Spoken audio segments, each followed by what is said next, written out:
Welcome to the English Interview Masterclass. Let's get hired. Stop memorizing generic answers. If you want a job offer in 2025, you have to be ready for the questions that stop everyone else. I'm talking about high-stakes questions like, what's your biggest failure? And why should we hire you over 100 other candidates? That's right. In the next few minutes, Alex and I are going to give you the exact, perfect, native-level English formula for 7 of the hardest interview questions you will face. We're giving you the confidence and the structure to master them. And listen, if you stick with us until the end, you'll get the final, most important question that virtually guarantees the interviewer remembers you. Let's not waste a second. We start with question number 1. Question 1. What's your biggest failure? This question isn't about the failure itself. It's a test of your self-awareness and resilience. Recruiters want to know if you can take responsibility, and crucially, if you can learn. Exactly. The fatal mistake is saying you've never failed or blaming someone else. The best answers reframe failure as growth. We encourage you to open with this professional line. As a professional, I believe we learn far more from our mistakes than our successes. So, being a beginner in my field, I did make a few mistakes that felt like failures at the time, but they have now become my biggest power. That immediately shifts the tone from defense to confidence. The winning approach is then simple. Identify, analyze, resolve. Here is how to construct a professional, fluent English answer. Identify phase. Let's understand it with an universal example. My biggest failure was when I overcommitted to too many projects at once. I was eager to impress but failed to properly estimate the time needed, which caused me to miss a key internal reporting deadline. Then comes an analysis phase. If necessary, you can reply as, the result was a delay that impacted the next step in our workflow. That was a serious failure in time management and expectation setting, which was entirely my responsibility. Resolution phase. I immediately started using a structured task management system and learned to say no effectively. It taught me that my value comes from delivering quality, not just quantity. Since then, I've used this system to ensure all my timelines are met. Moving on to a related high-stakes question. Question 2. Tell me about a time you experienced a conflict with a colleague or supervisor. This is tricky. The trap is sounding negative or disloyal, or making the conflict sound personal. Exactly.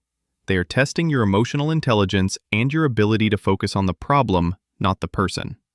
You need a positive structure. We use the PCR formula. Point, conversation, resolution. It shows respect and problem-solving skills. For example, I wouldn't use aggressive language like, they were wrong. I would use professional, nuanced English like this. While I respect their expertise on the project, I felt a better approach would be to prioritize the client request over the original deadline because of the potential impact on retention. Perfect. Your resolution must show teamwork and shared success. Try this closing line. Ultimately, we found a middle ground that resulted in a 15% efficiency increase for the entire department. Always show a positive, measurable result. Question 3. What is your greatest weakness? Don't say you work too hard. Recruiters hate that. The trap here is choosing a weakness that's essential to the job.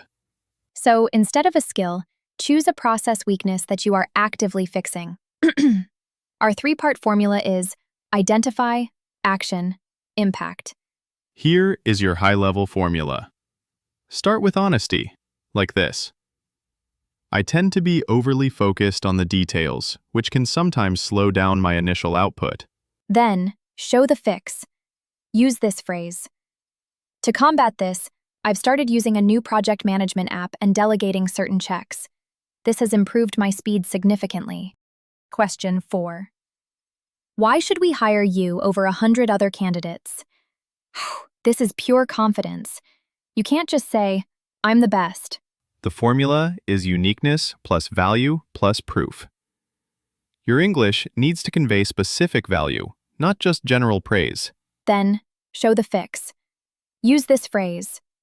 To combat this, I've started using a new project management app and delegating certain checks. This has improved my speed significantly. Use powerful, professional language. You should hire me because I bring a rare combination of analytical skills and 3 years of direct team leadership.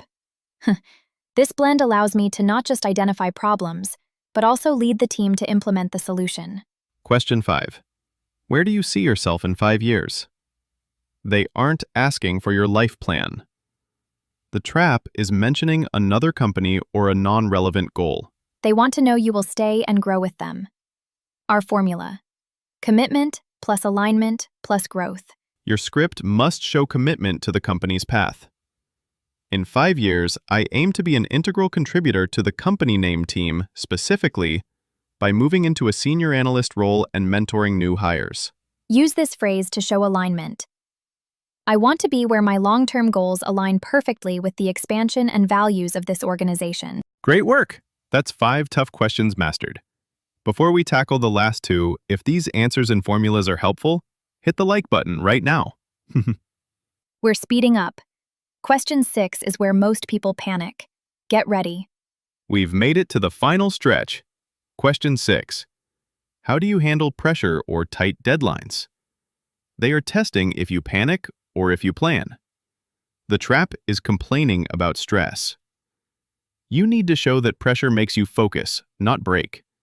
Our formula here is acknowledge, systematize, deliver. Don't just say you work harder. Use professional English that shows control, like this. I find tight deadlines help me prioritize. My first step is always to immediately break the large task into small, manageable milestones with specific time blocks.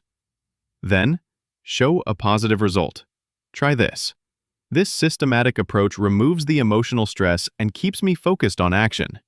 It ensures I deliver high-quality work, even when the pressure is high. Fantastic. The final question before the bonus. Question 7. What motivates you to come to work every day? The trap is giving a generic answer about money or promotions. The interviewer is looking for intrinsic motivation.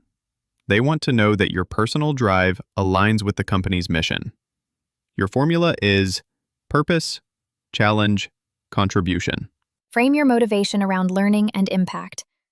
What truly motivates me is solving complex problems and the opportunity to continuously learn. I'm driven by seeing my contribution led to a measurable improvement for the team or the client. That's powerful.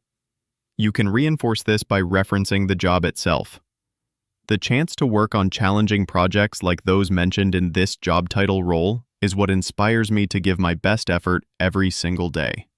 Fantastic. That's the 7 hardest questions totally explained. But remember that bonus question we promised? Yes! This is the most important question that guarantees the interviewer remembers you. Don't ask about salary or vacation days. Ask this. Based on our conversation, do you have any reservations about my ability to excel in this role? Asking that shows confidence, vulnerability, and a growth mindset. It's a game changer. Ready to crush your interview? Hit the like button and subscribe for 5 new English job interview videos with us every day. Next up, we break down the truth about salary negotiation. You won't want to miss it. See you there.